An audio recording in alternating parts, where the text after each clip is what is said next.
Mega બ્રાહ્મણ business summit 4નો પ્રારંભ થઈ ચૂક્યો છે। 3 દિવસીય સમિટનો સાયન્સ સિટીના વિજ્ઞાન ભવનમાં પ્રારંભ। સમિટમાં 300થી વધુ બ્રાહ્મણ ઉદ્યોગકારોના સ્ટોલ।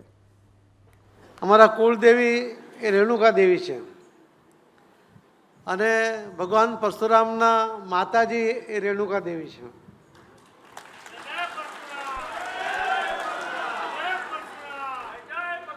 અને લગભગ હું દર 6 મહિને માતાજીના 2 જગ્યાએ મંદિર છે, તમને એમની કથા ખબર છે। એમની એક અમરાવતી પાસે ત્યાં ગઢ ઉપર અને એક નાસિક પાસે 2 મંદિરો છે અને હું દરેક લગભગ 3, 4, 6 મહિનામાં તો દર્શને ત્યાં જતો જ હોઉં છું। એ અમારા કુળદેવીના આશીર્વાદ એ સતત પ્રાપ્ત થતા હોય છે। એવા ભગવાન પરશુરામના માતાજી જ્યારે અમારા કુળદેવી હોય તો અમને પણ બ્રહ્મ સમાજનો પણ આશીર્વાદ એ ચોક્કસ મળતો જ હોય છે। બ્રહ્મ સમાજ જ્યારે બિઝનેસ પણ કરશે ને તો એ ક્વોલિટીનો કરશે। એનું કામ પણ હશે ને તો એક ક્વોલિટીનું એક ચોખ્ખું કામ હશે અને એમાંથી પણ બાકીના લોકોને પ્રેરણા મળશે। એક આત્મવિશ્વાસ સાથે, એક બુદ્ધિ ચતુરાઈ સાથે, એક ચોક્કસ ઉદાર મન સાથે, સેવાની ભાવના સાથે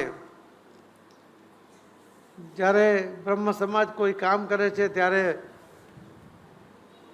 કોઈ વ્યક્તિ પણ માધ્યમ તરીકે બ્રહ્મ સમાજને કહેતા હોય અને બ્રહ્મ સમાજ પોતે જ્યારે કામ કરતો હોય ત્યારે ભગવાનના આશીર્વાદ એમને ચોક્કસ મળે છે અને સફળતા પણ મળે જ છે।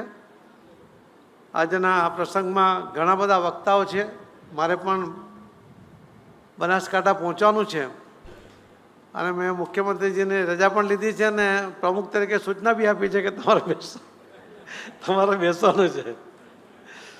હું હજુ અધ્યક્ષ છું એટલે હું કહી શકું।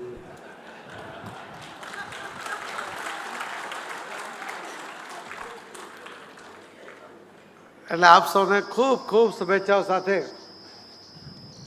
તમે આ બિઝનેસ સમિટમાં ફરીથી દર વર્ષે આવી સમિટ અને આટલા મોટા સંખ્યામાં જ્યારે બ્રહ્મ સમાજ બિઝનેસ સમિટમાં ઉપસ્થિત થતો હોય ત્યારે ચોક્કસ લાગે છે કે આવતા વર્ષે જ્યારે ફરી તમે સમિટ કરો ત્યારે આ જગ્યા પણ નાની પડે અને બધા સફળતાપૂર્વકના આગેવાનો પોતાની વાત પણ પોતે સફળતા મેળવી એમાં આવેલા અવરોધો અને કેવી રીતે દૂર કર્યા એની વાત પણ એ અહીંયા મૂકતા જાય એવી મારી વિનંતી છે। માનનીય પ્રધાનમંત્રી મોદી સાહેબ તો અલગ અલગ યોજનાઓ દ્વારા જે રીતે સર્વાંગી વિકાસની વાત કરે છે, પ્રયાસ કરે છે, સફળતા પ્રાપ્ત કરે છે, એ એમના પ્રયત્નમાં આપ સૌનો પણ પ્રયત્ન મળે અને સફળતા પ્રાપ્ત થાય એવા શુભેચ્છા સાથે મારી વાતને વિરામ આપું છું।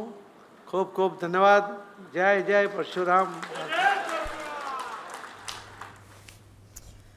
બ્રાહ્મણોની સમિટ 4નું આયોજન અમદાવાદ ખાતે કરવામાં આવ્યું છે। 300થી વધુ સ્ટોલ જેમાં ઉપસ્થિત છે। CR પાટીલ પણ ત્યાં પહોંચ્યા હતા। ગુજરાતના મુખ્યમંત્રી ભૂપેન્દ્ર પટેલ જેઓ પણ બ્રાહ્મણોનો ઉત્સાહ વધારવા માટે ત્યાં પહોંચેલા જોવા મળ્યા। પાટીલના મતે ભગવાનના આશીર્વાદ ચોક્કસથી બ્રહ્મ સમાજને મળે છે। સરકાર પણ પૂરતા પ્રયત્નો પોતાની રીતે કરી રહી છે।